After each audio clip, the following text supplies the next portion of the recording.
श्री कृष्ण भगवान कहते हैं, मनुष्य अपने जीवन में बहुत कुछ सोचता है। वह यह सोचता है, मैं जो सोच रहा हूँ वह मुझे प्राप्त हो जाए, लेकिन उसे यह पता नहीं है मैं जो सोच रहा हूँ वह कोई मामूली घटना नहीं है। क्योंकि जो तुम वह सोच रहे हो उस सोच के पीछे कुछ रहस्य है।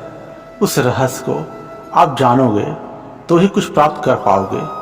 सिर्फ सोचने मात्र से ही कुछ भी प्राप्त नहीं होता है। अगर आपको धन प्राप्त करना है तो उस धन के पीछे की वह क्रिया प्राप्त करना पड़ेगा जिसके माध्यम से आप धन प्राप्त कर सकते हैं।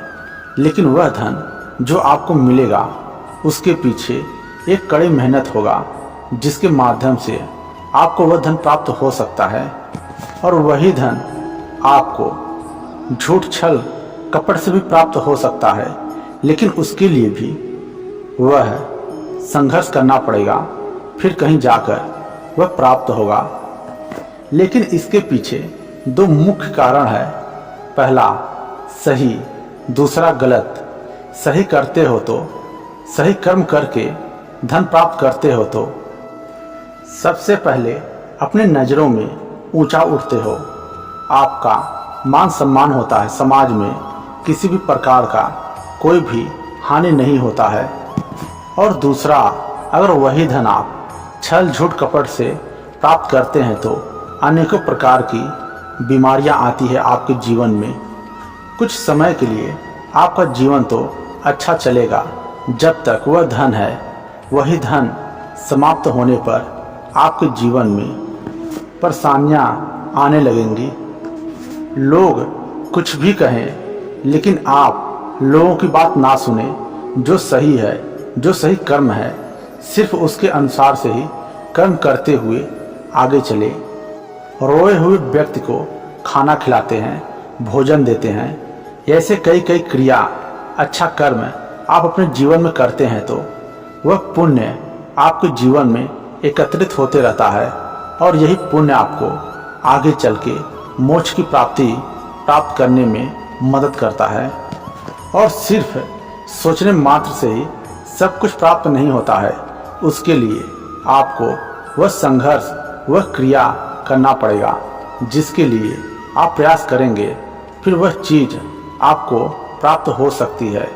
लेकिन कभी कभी इसमें यह भी होता है, आप जिस चीज़ को प्राप्त करना चाहते हैं वह चीज़ आपको प्राप्त नहीं हो पाती है।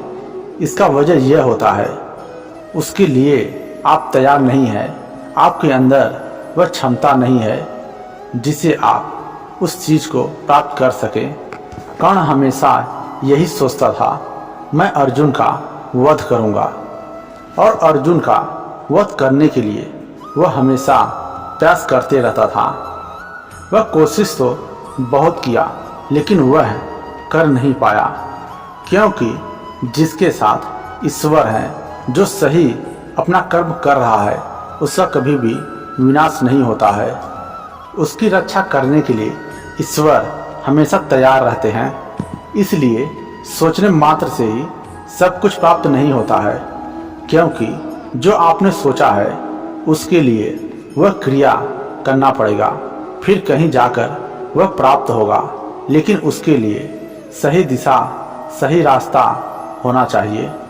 और वही चीज़ अगर आप गलत रास्ता से जाते हैं, प्राप्त करने की कोशिश करते हैं, तो ईश्वर आपको हमेशा कहीं न कहीं से आपको संकेत देते रहते हैं। आपके काम में रुकावट आते रहते हैं। यह ईश्वर का संकेत रहता है जो आप समझ नहीं पाते हैं, उसे आप नज़रअंदाज कर देते हैं। और यही आपका कर्म विनाश के रास्ते पर ले जाता है, जो आपको मोक्ष की प्राप्ति नहीं हो पाती है। और कई कई जन्मों तक, कई कई वर्षों तक आप मोक्ष की प्राप्ति के लिए लालायित रहते हैं, कई कई योनि में भटकते रहते हैं। लेकिन आपका वही कर्म भाग आपको सब कुछ देने में असमर्थ हो पाता है। इसलिए आप जो भी करें बहुत सोच समझ के करें, क्योंकि आपका कर्म ही आपको मोक्ष की प्राप्ति की ओर ले जाता है। आप ईश्वर के बताए हुए रास्ते पर चलते हैं तो सब कुछ प्राप्त होने लगता है। जो आपके नसीब में नहीं है वह सब कुछ प्राप्त होने लगता है, क्योंकि ईश्वर यही चाहता है मैं आपको सब कुछ दे सकूं, आप उस चीज़ का आनंद उठा सकें। लेकिन सही कर्म करेंगे तो ही ईश्वर आपका साथ देते हैं। जितना बड़ा आपका सोच होगा उसके अनुसार से ही वह कर्म भी करना पड़ेगा, फिर कहीं जाकर कुछ प्राप्त हो सकता है। सिर्फ सोचने मात्र से ही सब कुछ प्राप्त नहीं होता है। श्री कृष्ण भगवान से प्रेम करते हैं तो कमेंट में जय श्री कृष्णा जरूर लिखें। जो भी व्यक्ति एक अध्याय से 200 अध्याय तक श्री कृष्ण भगवान का ये वीडियो देखता है तो उसके अंदर श्री कृष्ण भगवान समाहित हो जाते हैं। पूर्ण जानकारी प्राप्त करने के लिए यह वीडियो देखें।